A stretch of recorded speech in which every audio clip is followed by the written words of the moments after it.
Hello friends, welcome to our channel. അപ്പോൾ നിങ്ങൾ തമ്മിൽ കണ്ട പോലെ തന്നെ നമ്മളിപ്പോൾ ഒരു ക്രെഡിറ്റ് കാർഡിൻ്റെ ഒരു പേയ്മെൻറ്റ് മിസ്സായി കഴിഞ്ഞാൽ നമ്മുടെ സിബിൽ സ്കോർ എങ്ങനെയാണ് എഫക്ട് ചെയ്യുന്നത് നമ്മൾ നോക്കാൻ പോകുന്നത്.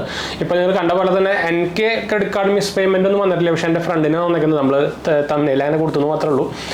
ഞാൻ ആക്ച്വലി എന്താ ചെയ്യുന്നത് വെച്ചാൽ നമ്മളെല്ലാത്തിനെയും ഒരു എക്സൽ ഷീറ്റ് അല്ല, നമ്മുടെ ഫോണിൽ തന്നെ നമ്മുടെ നോട്ട്സിൽ അല്ലെങ്കിൽ റിമൈൻഡറിൽ നമ്മളെല്ലാ കാർഡിൻ്റെയും നമുക്കറിയാം എൻ്റെ ഇഷ്ടം പോലെ കാർഡുകളുണ്ട്, കുറേ മൾട്ടിപ്പിൾ കാർഡുകളുണ്ട്, 10-55 കാർഡുകളുണ്ട്. അതിൽ ഇപ്പോൾ ആക്റ്റീവായി ഓൾമോസ്റ്റ് ഒരു 28 ആ റേഞ്ച് 30 റേഞ്ചെല്ലാം അടുത്തുണ്ട്.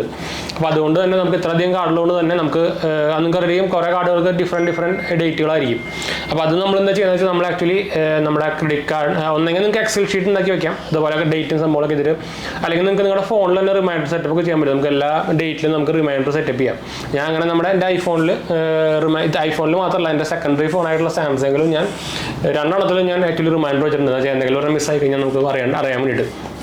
അതുകൊണ്ട് തന്നെ നമുക്ക് ആ ഡേറ്റ് ആകുമ്പോൾ നമുക്ക് എല്ലാത്തിനും റിമൈൻഡർ വരും. ഞാൻ നോർമലി ബില്ല് ജനറേറ്റ് ആയി അന്ന് തന്നെ പേയ്മെൻറ്റും ചെയ്യാറുണ്ട്. എന്ന് വെച്ചാൽ അത് മിസ്സായി കഴിഞ്ഞാൽ പിന്നെ പണിയാണല്ലോ. അപ്പോൾ ഇതെന്താ സംഭവം വെച്ചാൽ എൻ്റെ ഫ്രണ്ടിൻ്റെ റീസെൻ്റ്ലി ഇപ്പോൾ തന്നെ ഒരു ബില്ല് ആക്ച്വലി അവൻ്റെ അധികം യൂസ് ചെയ്യാത്തൊരു കാർഡ്, അവന് 5-6 കാർഡുകളുണ്ട്. അപ്പോൾ അതിൽ ഒരു യൂസ് ചെയ്യാത്തൊരു ക്രെഡിറ്റ് കാർഡ് ഉണ്ടായിരുന്നു. നമ്മുടെ ഒരു LFT ആയിട്ടുള്ള ഒരു ക്രെഡിറ്റ് കാർഡ് ഉണ്ടായിരുന്നു. എനിക്കതാണ് ആമസോൺ ICICI കാർഡാന്ന് തോന്നുന്നുണ്ട്.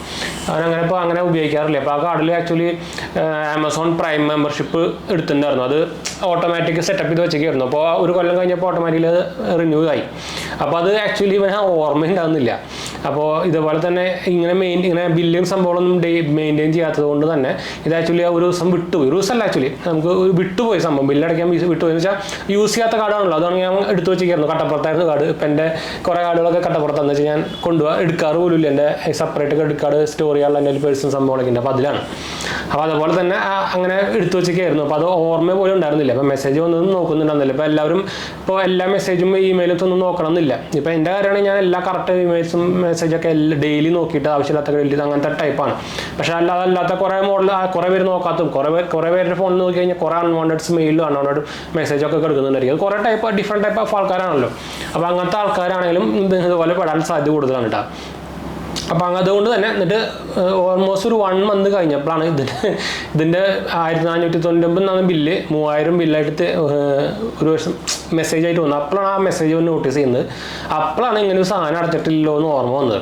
നോക്കിക്കഴിഞ്ഞപ്പോൾ ഓൾറെഡി ഫൈനും കൂടി ആയിട്ട് ഡബിൾ ചാർജ് ആയിട്ടുണ്ടായിരുന്നു. 599 3000 സംതിങ് ആയിട്ടുണ്ടായിരുന്നു, 3200 3000 സംതിങ് ആയിട്ടുണ്ടായിരുന്നു.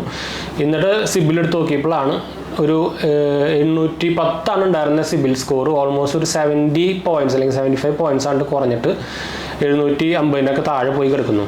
നോക്കിയപ്പോൾ അതിൽ ഡ്യൂ എന്നൊക്കെയാണ്. എന്ന് വെച്ചാൽ നോർമലി RBIയുടെ റൂൾ എങ്ങനെയാണെന്ന് വെച്ചാൽ നമുക്ക് ആദ്യത്തെ ഒരു ഡ്യൂ ഡേറ്റ് കഴിഞ്ഞിട്ട് ആദ്യത്തെ ഒരു 3 ദിവസത്തിനുള്ളിൽ നമുക്ക് വേണമെങ്കിൽ ബില്ലടയ്ക്കാൻ പറ്റും.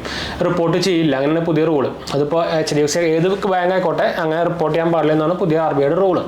അപ്പോൾ ആദ്യത്തെ 3 ദിവസം കഴിഞ്ഞ് കഴിഞ്ഞാൽ വേണമെങ്കിൽ അവർക്ക് റിപ്പോർട്ട് ചെയ്യാം. അപ്പോൾ ഇതാണ് സംഭവിച്ചത്. അപ്പോൾ ഇതുപോലെ 10-20 പോയിന്റ് 80 ചിലപ്പോൾ 100 ചിലവർ 100 പോയിൻ്റൊക്കെ കുറഞ്ഞവർക്കുണ്ട്.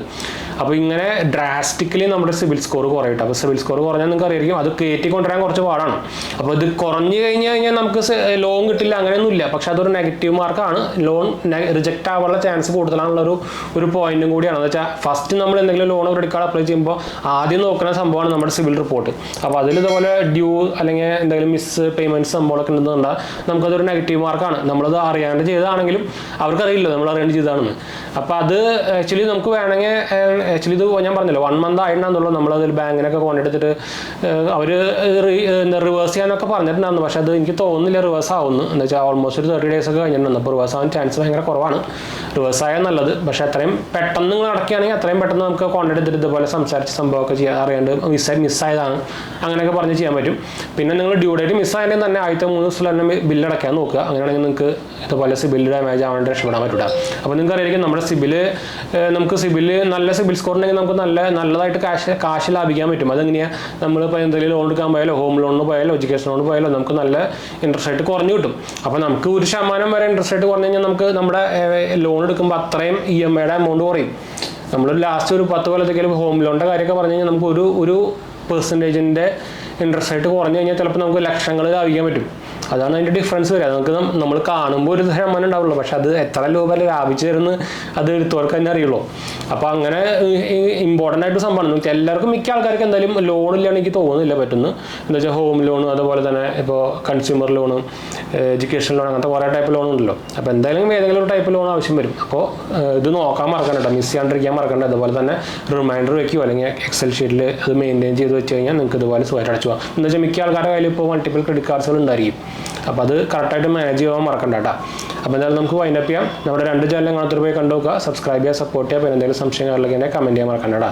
നമ്മുടെ പുതിയ ചാനലായി JHH വേൾഡ് കാണാത്തൊരു പോയി കണ്ടു നോക്കുക. നമ്മളതിൽ financial news, tech news, movie news ഒക്കെയാണ് ചെയ്യുന്നത്.